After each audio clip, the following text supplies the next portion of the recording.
ความรักระหว่างสองเฮาพอถึงข่าวแม่เจ้าให้ไปขอสินสอดของอ้ายบ่พอขาดใจแท้นามีแต่ตัวกำมากหัวใจที่มอบให้กับคำสัญญาคงต้องต่อเวลา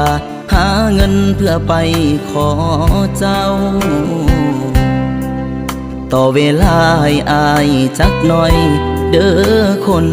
ดีหักสองเฮาคงไปได้ดีตามแผนที่วางไว้มีแต่หักแม่เจ้าคงบ่เอาเพิ่นก็อยากให้ลูกสาวสบาย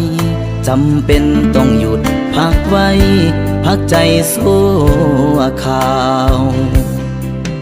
ต้นทุนของอายบ่คือเขา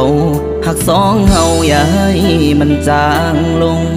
ขอเพียงให้เจ้ามั่นคงต่ออายคนนี้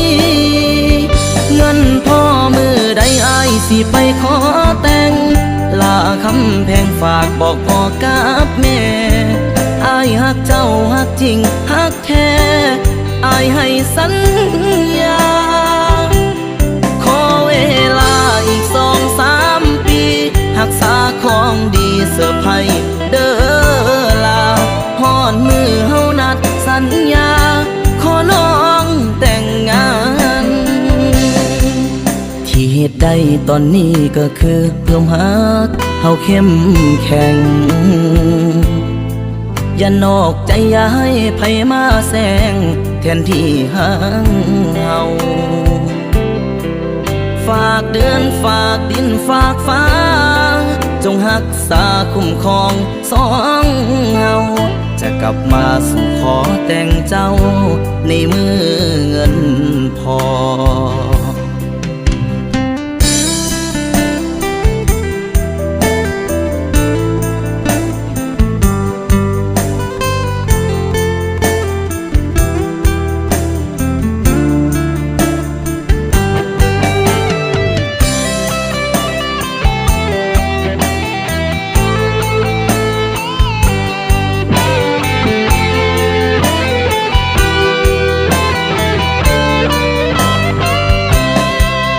ต้นทุนของอายบ่คือเขาหักสองเฮาอย่าให้มันจางลงขอเพียงให้เจ้ามั่นคงต่ออายคนนี้เงินพ่อมือใดอายสิไปขอแต่งลาคำแพงฝากบอกพ่อกับแม่อายหักเจ้าหักจริงหักแท้อายให้สัญญาเวลาอีก2-3 ปีหักษาของดีเสื้อไผ่เด้อลาฮอดมือเฮานัดสัญญาขอน้องแต่งงานที่เหตุใดตอนนี้ก็คือเพิ่มหักเฮาเข้มแข็งอย่านอกใจอย่าให้ไผมาแซงแทนที่ห่างเฮา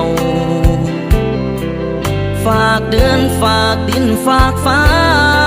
จงรักษาคุ้มครองสองเฮาจะกลับมาสู่ขอแต่งเจ้าในมือเงินพอ